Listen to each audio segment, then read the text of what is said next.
Hello everyone. आशा करते हैं आप सभी अच्छे हैं। आज इस क्लास में हम बात करेंगे basics of English language.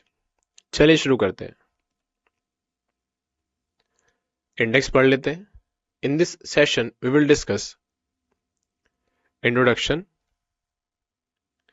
Subject and predicate, sentence fragments, compound sentences, complex sentences, parallelism, modifiers, punctuation and capitalisation, parts of sentence, types of sentences. आशा करते हैं आप समझ चुके हैं। डिस्क्लेमर पढ़ लेते हैं। The images used in a slide deck are for educational purposes only. We respect the intellectual property rights of the original creators and owners of these images. If you are the owner of any of the images used in this deck and have any concerns or issues, please contact us at sati@iitk.ac.in and we shall remove the images. Introduction. सबसे पहले introduction पढ़ लेते हैं। English language skills are essential for success in various competitive exams and are widely tested in many job recruitment processes. So जो English language skills हैं वो बहुत ही ज़्यादा ज़रूरी है किस चीज़ की सक्सेस के लिए, इन वेरियस कॉम्पिटिटिव एग्जाम्स, जो कि आप कॉम्पिटिटिव एग्जाम्स की तैयारी कर रहे हैं उनके लिए, और इनको वाइडली टेस्टेड किया जाता है जो भी जॉब रिक्रूटमेंट प्रोसेस होती है उनमें। आशा करते हैं आप समझ चुके हैं। Being proficient in English can significantly boost your chances of securing a good score and improving your overall communication abilities. अगर आप इंग्लिश में अच्छे हैं तो ये बूस्ट कर सकते हैं आपके चांसेस को, ताकि आप अच्छा स्कोर कर पाएं और आपका जो ओवरऑल कम्युनिकेशन है उसको भी, उसकी जो एबिलिटीज है, क्षमता है, उसको बढ़ाए। Grammar. Understanding the fundamentals of English grammar is crucial, जरूरी है। की topics include parts of speech, noun, verbs, adjective etcetera, tenses, present, past, future, articles, pronouns, prepositions, conjunctions, and sentence structure. So English grammar के बारे में भी आपको पता होना चाहिए। इसके जो की टॉपिक्स हैं, जैसे कि हमने अभी देखा, वो हमारी पार्ट्स ऑफ स्पीच है और सेंटेंस स्ट्रक्चर है। Vocabulary. Building a strong vocabulary is essential for effective communication. अगर आपकी वोकैबुलरी अच्छी है तो आपका जो कम्युनिकेशन है वो कैसा रहेगा, काफी इफेक्टिव रहेगा। सो वोकैबुलरी क्या सिखाती है हमें? क्या सिखाती है? Meaning of words. और ग्रामर सिखाता है हमें usage of words. Learn new words, their meanings and their usage. नए शब्दों को आप लर्न करें, उनके मीनिंग्स को जाने, उनके इस्तेमाल किस तरह से उन्हें इस्तेमाल किया जाएगा स्पोकन और रिटन इंग्लिश में, ये जाने। Practice synonyms, antonyms and contextual usage to enhance your language skills. Practice करें सिनोनिम्स, एंटोनिम्स की, और उनकी जो कॉन्टेक्चुअल यूसेज है उनको जाने, ताकि आपकी जो लैंग्वेज स्किल्स है वो इनहेंस हो सके। Reading comprehension. This section evaluates your ability to understand and interpret passages. तो ये जो सेक्शन है क्या इवेल्युएट करता है? आपकी एबिलिटी, समझने की एबिलिटी। Reading comprehension. रीडिंग मतलब स्पीड, कॉम्प्रिहेंशन मतलब हो गया समझना। Practice reading diverse topics and answering questions based on the given information. Descriptive English. Improve your writing skills by practicing essay, letters and précis writings. So descriptive English भी एक हमारा part है English language skills का। Focus on clarity, coherence and proper sentence construction. तो जो हमारी descriptive English है उसमें हमारे एसेज, लेटर्स, प्रेसी राइटिंग ये आते हैं। इसमें clarity, coherence and proper sentence structure का ध्यान रखना होता है हमें, पंक्चुएशंस वगैरह का। Sentence structure deals with how words, phrases and clauses are arranged and organized to create meaningful sentences. Sentence structure क्या होता है? किस तरह से जो words हैं, phrases हैं, वाक्यांश हैं, उपवाक्य हैं, are arrange to and organise to create meaningful sentence, किस तरह से उन्हें अरेंज किया जाए ताकि उनके द्वारा एक मीनिंगफुल सेंटेंस को क्रिएट कर सके. It involves comprehending the various components of a sentence and their interconnections to convey complete ideas. तो ये इन्वॉल्व करता है क्या, वेरियस कंपोनेंट्स को सेंटेंस के और उनके जो इंटरकनेक्शंस हैं मीनिंग को कंप्लीटली कन्वे करने के लिए. Concept. Sentence structure is a fundamental aspect of English tested in competitive exams. It refers to the organization and arrangement of words, phrases and clauses within a sentence to convey complete thoughts and ideas effectively. Again ये बात कही गई है. Understanding sentence structure is essential for constructing grammatically correct and coherent sentences. आशा करते हैं आप समझ चुके हैं. अब बात कर लेते हैं हम सब्जेक्ट और प्रेडिकेट के बारे में कि जो टर्मिनोलॉजी है ये क्या है. A basic sentence consists of two main parts. कोई भी सेंटेंस है उसके दो मेन पार्ट हो सकते हैं, the subject and the predicate. The subject is a noun or pronoun. Subject क्या हो सकता है, noun or pronoun that the sentence is about, while the predicate contains the verb and provides information about the subject. So predicate क्या contain करता है, verb, और information provide करता है subject को लेके. So subject क्या है, एक topic हमारा, और predicate part में सारी information छुपी होती है subject को लेके. So subject plus predicate becomes a sentence. Example: the cat is sleeping. So in this sentence, what is the subject? The subject is the cat.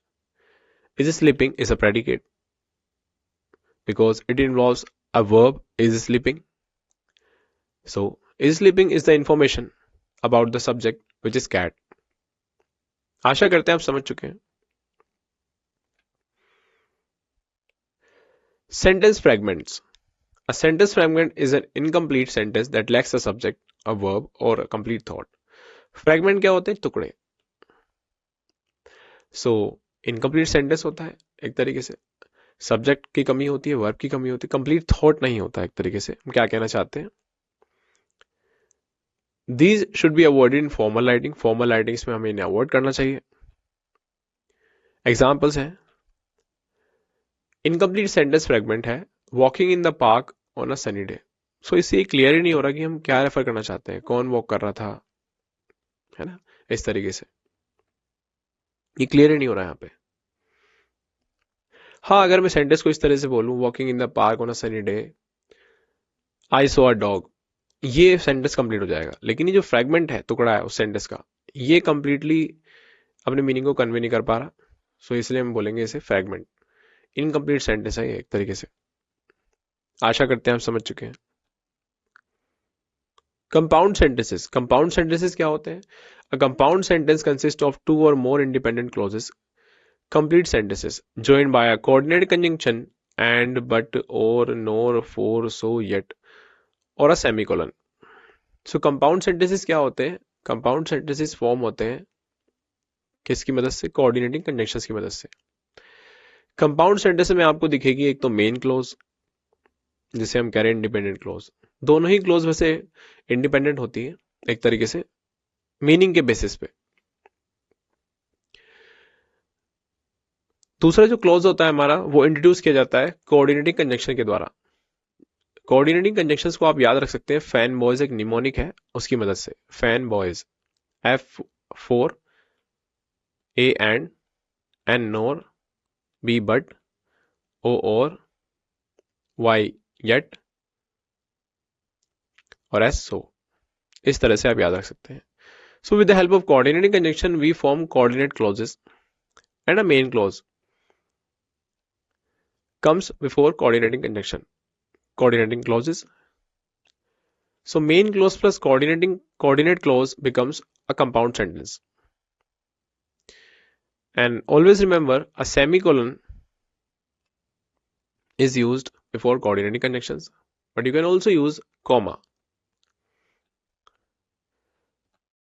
Example: I like to read and my brother prefers to watch movies. सो आप देख पा रहे हैं एक main clause है हमारा, I like to read. Main clause क्या होता है? एक ऐसा क्लोज जो किसी भी कंजंक्शन के द्वारा इंट्रोड्यूस ना किया जाए। तो आप देख पा रहे हैं कि आई लाइक टू रीड से पहले कोई भी कंजंक्शन हमने नहीं लगाई है। बट जो हमारा रेस्ट क्लोज है, रिमेनिंग क्लोज है, उससे पहले हमने कंजंक्शन लगाई है एंड, और ये है हमारी कोऑर्डिनेटिंग कंजंक्शन। और कोऑर्डिनेटिंग कंजंक्शन बनाती है कोऑर्डिनेट क्लोजेस। और इससे पहले लिखा है एक मेन क्लोज, तो main clause plus coordinate clause मिलके बन जाता है compound sentence. And my brother prefers to watch movies, ये है हमारा एक कोऑर्डिनेट क्लोजेस क्लॉज। आशा करते हैं आप समझ चुके हैं। आप देख सकते हैं कि एंड से पहले हमने कॉमा का यूज किया है सेपरेशन दिखाने के लिए। Complex sentence. What is a complex sentence? A complex sentence contains one independent clause and at least one dependent clause, subordinate clause, that cannot stand alone as a complete sentence. So जो complex sentence होता है, इसमें आपको दिखेगा independent clause. Independent clause क्या होता है? Main clause. और एक dependent clause दिखेगा. Dependent हम इसे क्यों कह रहे हैं? Dependent हम कह रहे हैं इसके meaning के basis पे. वो जो dependent clause है उसे हम subordinate clause भी बोल सकते हैं। और वो that can not stand alone as a complete sentence, वो अलोन स्टैंड नहीं कर सकता एज अ कंप्लीट सेंटेंस। कि किस तरह से वो अपने मीनिंग को क्लियर नहीं कर पाएगा। जैसे कि मान लीजिए एग्जांपल के तौर पे मैंने कहा बिकॉज शी वॉज देयर, तो इससे क्या ही क्लियर हो रहा है? क्योंकि वो वहां थी। अब ये एक इनकम्प्लीट थॉट है, इनकम्प्लीट मैसेज है, क्योंकि वो वहां थी। सो हाँ, अगर हम इस तरह से सेंटेंस कहें I was there because she was there, तो ये सही है, बिकॉज अब मैसेज क्लियर हो रहा है हमें। Example, when the train stopped we went outside. So आप देख पा रहे हैं इसमें है हमारा इंडिपेंडेंट क्लोज यानी main clause, we went outside, जो कि बिना कंजंक्शन के है, कोई भी कंजंक्शन उसे इंट्रोड्यूस नहीं कर रही। और कंजंक्शन भी कौन सी? सबऑर्डिनेटिंग कंजंक्शंस का यूज किया जाता है कॉम्प्लेक्स सेंटेंस बनाने में। हाँ, जो पहला क्लोज है हमारा व्हेन द रेन स्टॉप्ड, ये जो क्लोज है ये इंट्रोड्यूस हो रहा है व्हेन से।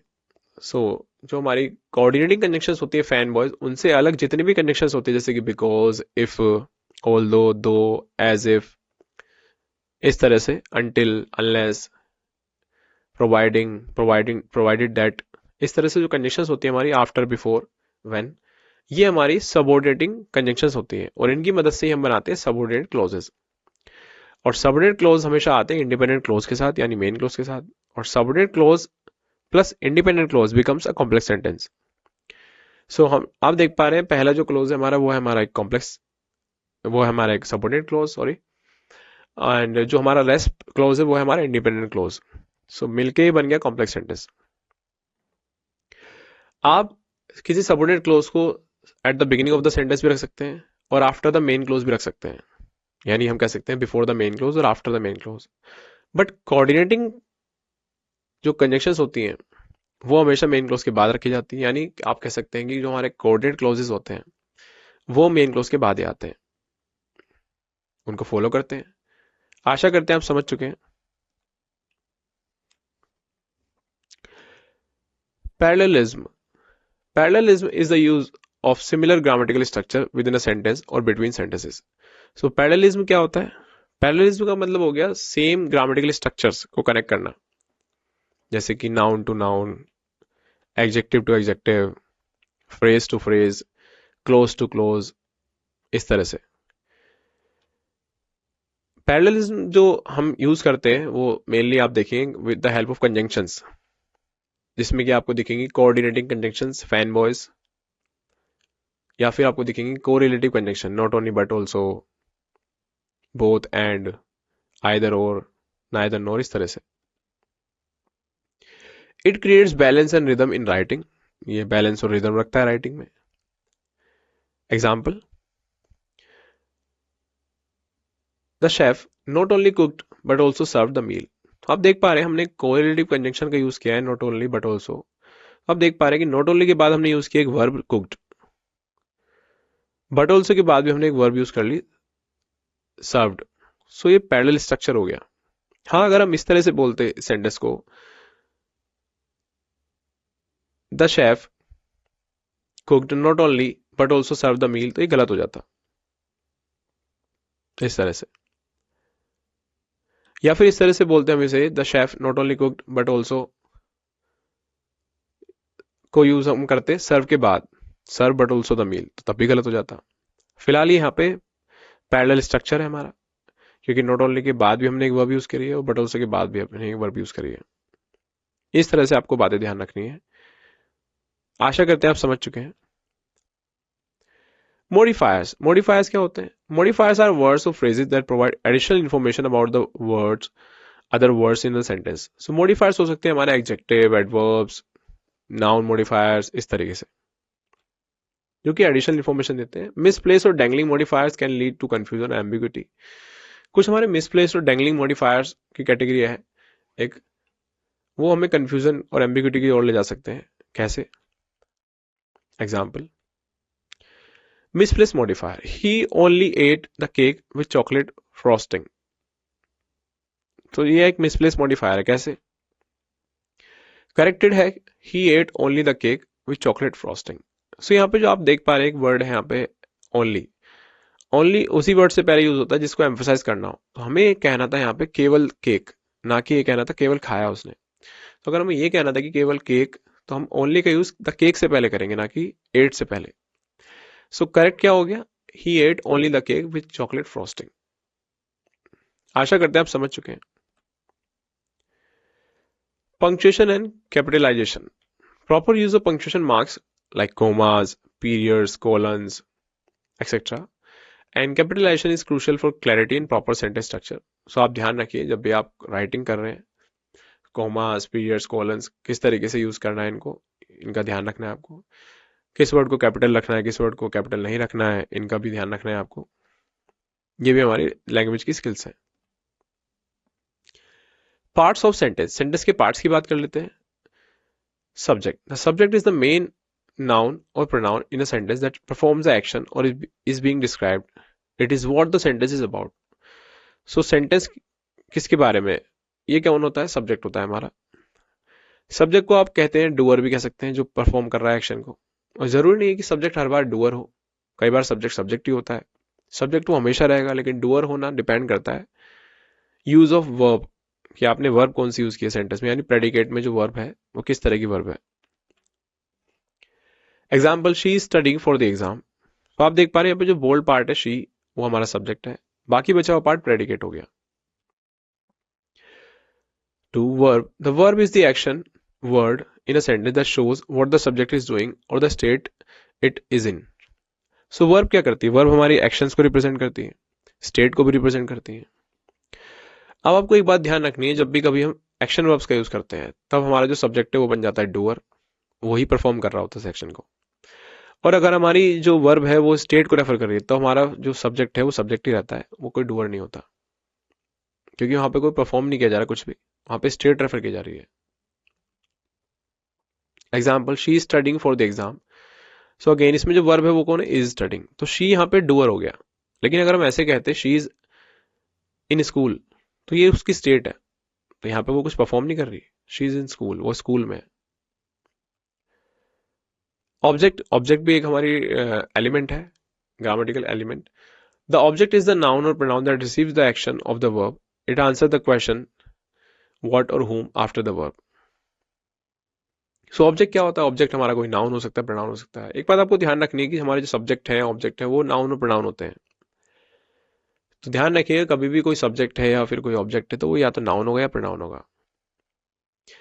अब ऑब्जेक्ट जो होता है वो एक्शन को रिसीव करता है, एक्शन को रिसीव करता है। एक्शन जो है अपने एक्शन को ट्रांसफर करता है ऑब्जेक्ट पे, वो उसको रिसीव करता है। और ऑब्जेक्ट निकालने के लिए हम क्या कर सकते हैं? हम व्हाट और whom का रिप्लाई मांग सकते हैं, किससे? वर्ब से। Example, she is studying for the exam. So जैसे कि आप देख पा रहे हैं she is studying for the exam. एक एग्जाम्पल और लेते हैं, जैसे मान लीजिए मैंने कहा आपसे I help Mohan. So I help whom? Mohan. तो मोहन इज द ऑब्जेक्ट। इसी तरीके से मैंने बोला आई hit the ball, I hit what? The ball is the object. So in this example, as you can see that there is no object of the verb studying, because studying is an intransitive verb. The object, the exam is the object of the preposition which is for. सो हमारे जो object होते हैं वो preposition के भी होते हैं, उन्हें हम कहते हैं प्रेपोजिशनल ऑब्जेक्ट। तो ये जो ऑब्जेक्ट है द एग्जाम, वो प्रेपोजिशन का ऑब्जेक्ट, ना कि किसी वर्ब का, और ये किसी एक्शन को रिसीव नहीं कर रहा। सो इसलिए हमने एक अनदर एग्जाम्पल ले लिया, जैसे कि I hit the ball, I hit what, the ball. तो the ball is the object which is receiving the action of hitting, and I help Mohan, so Mohan is the object, Mohan is receiving the action of helping. आशा करते हैं आप समझ चुके हैं। 4. Adjective. An adjective is a word that describes or modifies a noun or pronoun, providing more information about its qualities or characteristics. Adjective क्या होता है? एक शब्द जो कि डिस्क्राइब करता है, मॉडिफाई करता है किसी नाउन या प्रोनाउन को, और प्रोवाइड करता है more information about it's qualities और कैरेक्टरिस्टिक्स, उस नाउन की जो क्वालिटीज है, उसकी जो कैरेक्टरिस्टिक्स हैं उनको। Example, she is studying for the important exam. So here the noun is exam and important is preceding exam. Important is an adjective. What kind of exam? Important exam. So important is describing or modifying the noun exam and providing more information about the exam, that exam is important. आशा करते हैं आप समझ चुके हैं। Parts of sentence. 5. Adverb. An adverb is a word that modifies a verb, adjective or another adverb, indicating how, when, where or to what extent an action is performed. So adverb क्या होता है? एक शब्द जो कि modify करता है किसी वर्ब को, एडजेक्टिव को, अनदर एडवर्ब को, और इंडिकेट करता है कि कैसे, कब, कहाँ और किस एक्सटेंट तक कोई काम परफॉर्म किया गया है। जैसे कि एडजेक्टिव मॉडिफाई करता है नाउन और प्रोनाउन को, इसी तरह से एडवर्ब मॉडिफाई करता है वर्ब, एडजेक्टिव और अनदर एडवर्ब को। Example, she is studying hard for the important exam. So she is studying how hard, तो ये मैनर को रिप्रेजेंट कर रहा है कि किस तरह से वो काम कर रही है। Preposition क्या है? A preposition is a word that shows the relationship between a noun or pronoun and other words in a sentence. It often indicates location, direction, time और possession. So preposition क्या है? एक शब्द है जो कि relationships को शो करता है between noun और pronoun and other words in a sentence. कोई noun और pronoun है और उससे किसको? जितने भी अन्य शब्द है sentence में उससे। It often indicates location, location को indicate करता है, direction को indicate करता है, time को indicate करता है, position को indicate करता है। किस तरह से? Example, she is studying for the important exam. So आप देख पा रहे हैं she is studying why for the important exam. So यहाँ पे पर्पस को रेफर किया जा रहा है एक तरीके से। सो फॉर हमारी प्रेपोजिशन है, इससे पहले आप देख पा रहे हैं कि ये इसको फॉलो कर रहा है the important exam. So exam एक नाउन है जो कि रिलेट कर रहा है सेंटेंस के अन्य पार्ट से, शी इज स्टडिंग से। Conjunction. A conjunction is a word that connects words, phrases or clauses in a sentence, helping to create compound or complex sentences. So conjunction भी एक शब्द है जो कि कनेक्ट करता है दो शब्दों को, फ्रेजेस को, दो या दो से ज्यादा क्लोजेस को एक सेंटेंस में, और हेल्प करता है कंपाउंड या कॉम्प्लेक्स सेंटेंस बनाने में, जैसे कि हमने अभी बात की थी। इसमें इसके द्वारा हम कॉम्प्लेक्स और कंपाउंड सेंटेंस को फॉर्म कर सकते हैं। कंपाउंड सेंटेंस को फॉर्म करने के लिए हम यूज करते हैं कोऑर्डिनेटिंग कंजंक्शंस का, और कॉम्प्लेक्स सेंटेंस को फॉर्म करने के लिए हम यूज करते हैं सबऑर्डिनेटिंग कंजंक्शंस का। Example, she is studying for the important exam and she is feeling confident. So आप देख पा रहे हैं यहाँ पे दो क्लॉज हैं, शी इज फीलिंग कॉन्फिडेंट और she is studying for the important exam. इन दोनों को कनेक्ट कौन कर रहा है? एंड, और एडिशन एक्सप्रेस कर रहा है कि हाँ वो ये भी कर रही है। Interjection. An interjection is a word और phrase used to express strong emotions, feelings और reactions. Example, wow she did well in the exam. So ये हमारा क्या एक्सप्रेस कर रहा है कि strong reaction, wow, oh, hurray, alas, ये सारे इंटरजेक्शन हैं हमारे। आशा करते हैं आप समझ चुके हैं। Types of sentences. अब सेंटेंस के टाइप्स की बात कर लेते हैं। Sentences can be categorise into 4 types based on their function. Declarative sentence make statements and end with a period. So ये सेंटेंसेस कैसे होते हैं? जो स्टेटमेंट्स को रेफर करते हैं और इनका एंड किससे होता है? पीरियड से, यानी फुल स्टॉप से. Interrogative sentences ask question and end with a question mark. इनका एंड किससे होता है? क्वेश्चन मार्क से, और इनका यूज हम कब करते हैं? क्वेश्चन पूछने के लिए. Imperative sentences give commands or requests and often end with a period or exclamation mark. So जैसे कि आप देख पा रहे हैं ये कमांड को एक्सप्रेस करना, रिक्वेस्ट, ऑफर, और इनका जो एंड होता है वो किससे होता है? तो पीरियड से, एक्सक्लेमेशन मार्क से. Exclamatory sentences express strong emotions and end with an exclamation mark. Examples: declarative sentence, the sun is shining, तो एक स्टेटमेंट है, असर्ट कर रहे हैं हम कुछ, सन क्या है, शाइन कर रहा है। Are you coming to the party, question हो गया, क्वेश्चन मार्क से एंड कर रहा है। Imperative sentence, please pass the salt, ये रिक्वेस्ट हो गई एक तरह की। Exclamatory sentence, what a beautiful sight, exclamation हो गया, क्या ब्यूटीफुल साइट है, क्या नजारा है, इस तरह से। आशा करते हैं आप समझ चुके हैं। Types of sentences, declarative sentences. Declarative sentences make statements or convey information. They end with a period of full stop. Example, the sun rises in the east. Again, assertion है. Interrogative sentences. Interrogative sentences ask question and end with a question mark. Example, are you coming to the party tonight? Imperative sentences. Imperative sentences give commands, instructions, or requests. They often end with a period or exclamation mark. Example, pass me the sword. Request हो गया. Close the door. Command हो गया. Exclamatory sentences. Exclamatory sentences express strong emotions or feelings. They end with an exclamation mark. Example, what a beautiful sunset. Again, आशा करते हैं आप समझ चुके हैं. Types of sentences. Simple sentences. Simple sentences consist of one independent clause, subject plus verb, and express a complete thought. So ये जो हमारे types of sentences हैं, ये है हमारे structure पे based, वो function पे based थे. Example है she sings beautifully. So इसमें एक ही आप देख पा रहे हैं, एक ही clause है. she subject है, sings beautifully predicate हो गया, subject plus verb यानी predicate मिला के बन गया एक simple sentence. Simple sentence जिसमें एक ही clause है. Compound sentence contain two or more independent clauses joined by a coordinating conjunction and, but, or, nor, for, so, yet, or a semicolon.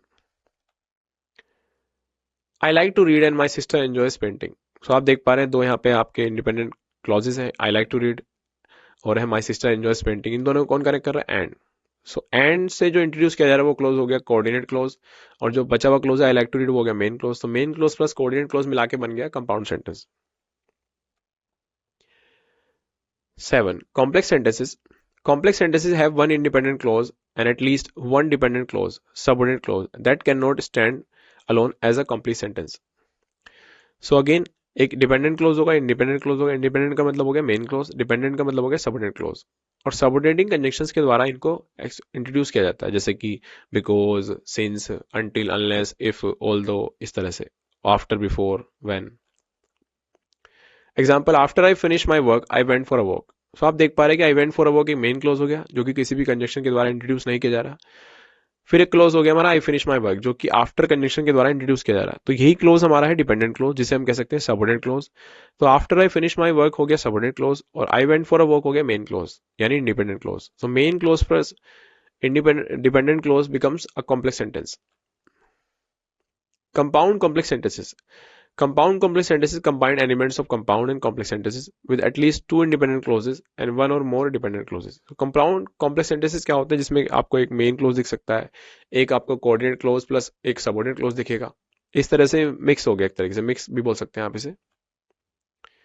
Example is she studied hard for the exam, but she still did not score as well as she had hoped because she did not manage her time effectively. तो जैसे कि आप देख पा रहे हैं इसमें जो पहला क्लोज है वो है she studied hard for the exam. ये हमारा main close, independent clause. But she still did not score, ये हमारा कोऑर्डिनेट क्लोज हो गया. As well as she had hoped, साथ ही साथ उसने होप भी किया, ये भी हमारा यही क्लोज है कोऑर्डिनेट.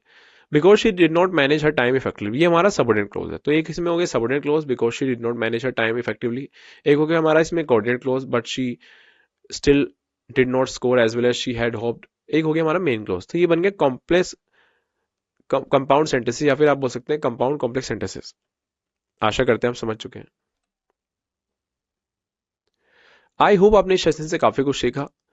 फिर से किसी अन्य सेशन में आपसे मुलाकात करेंगे, तब तक के लिए धन्यवाद.